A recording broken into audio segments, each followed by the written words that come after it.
একটা শিশুর যেমন সঠিক পরিচর্যা না পেলে বুদ্ধি এবং বৃদ্ধি কোনোটারই বিকাশ ঘটে না, ঠিক তেমনি একটা গাছেরও সঠিক পরিচর্যা না পেলে এটাও গ্রোথটা অনেক বেশি খারাপ হয়ে যায়। এই জন্যই অনেক কিছু আমার জানা নেই, শহরে আমরা থাকি কিন্তু ঘরোয়া পদ্ধতিতে অনেকভাবে এই গাছের পরিচর্যা করা যায়। যেভাবে পরিচর্যা করেছিলাম আমি আজকে সেই টিপস সহ সকল কিছু জানিয়ে দেবো তোমাদেরকে। তো হ্যালো এভরিওয়ান, ওয়েলকাম করছি আমার আর একটি ভিডিওতে। আশা করি আপনারা অনেক অনেক অনেক বেশি ভালো আছেন, আমিও ভালো আছি। দেখতে পেয়েছো আমি 4 পিস রুই মাছ ছিল এই প্যাকেটে। আসলে আমার জানা ছিল না এই প্যাকেটে কয় পিস মাছ আছে। অনেক সময় মাছ রাখতে রাখতে কম পড়ে যায়, তখন 4 পিস মাছই আমি রান্না করে ফেলেছিলাম। ওই দিন আবার দুপুরে আমার হাজব্যান্ড খায়নি, তাই 4 পিস মাছে আমাদের 4 জনের সঠিকভাবে একদম প্রপারলি হয়ে গিয়েছে।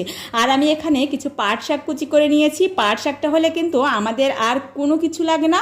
যদিও ছোট বাবুরা শাকসবজির প্রতি খুব একটা মনোযোগী না, তাই ওদের জন্য মাছের ভুনাটা করেছিলাম। আমি এই পাট শাকটা দিয়েই আমি ভাত খেয়ে নেব। আর বড় যারা আছো তারা কিন্তু পাট শাক অনেক বেশি মজা করে খায়। এটা যেভাবেই রান্না করা হোক, ডাল দিয়ে হোক, ভাজি করা হোক, একটু মাছ দিয়ে তরকারির মতো করা হোক, সব কিছুই অনেক বেশি ভালো লাগে। তো পাট শাক হলে আমার মনে হয় বড়দের আর কোনো কিছুই লাগে না। তো পাট শাক খেতে কে কে অনেক বেশি পছন্দ করো কমেন্টে কিন্তু জানাতে ভুলবে না। এদিকে আমি রুই মাছ 4 পিস ঝোল করে নিয়েছিলাম, এবার জল দিয়ে ঢাকনা দিয়ে আবার ঢেকে দিয়েছি। এদিকে দেখতে দেখতে কুশি আনাজটাও হয়ে গিয়েছে ভাজার পরে আমি এটাকে আবার একটা সার্ভিং বলে নামিয়ে নিচ্ছি। এদিকে মাছের ঝোলটাও প্রায় শেষের দিকে হয়ে গিয়েছে। তো তাহলে চলো এবারে গাছের পরিচর্যাটা আমি আর আমার মা কিভাবে নিয়েছিলাম।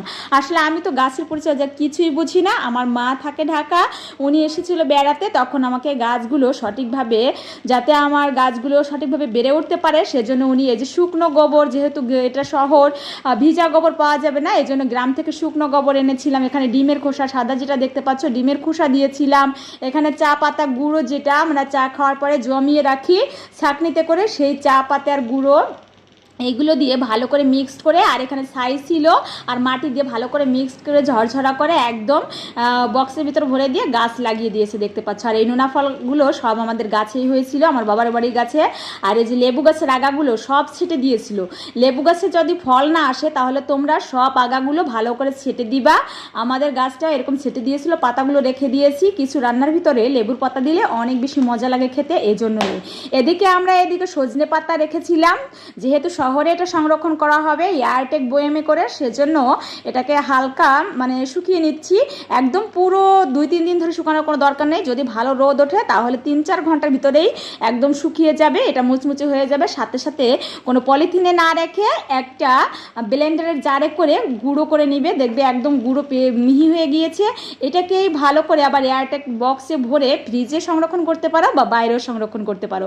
এটা মাঝে মাঝে সকালবেলা অথবা দিনের যে কোনো একবেলা উষ্ণ গরম জলের ভিতরে 2-1 চামচ খেলে আপনার শরীরটা অনেক বেশি সুস্থ হবে। তোমরা অলরেডি জানো যে সজনে পাতায় অনেক অনেক উপকার। যাই হোক, ভিডিওটি শেষ হয়ে গেছে। কেমন লেগেছে? ভালো লাগলে আমার ভিডিওর সাথেই থাকবে। Bye bye, take care.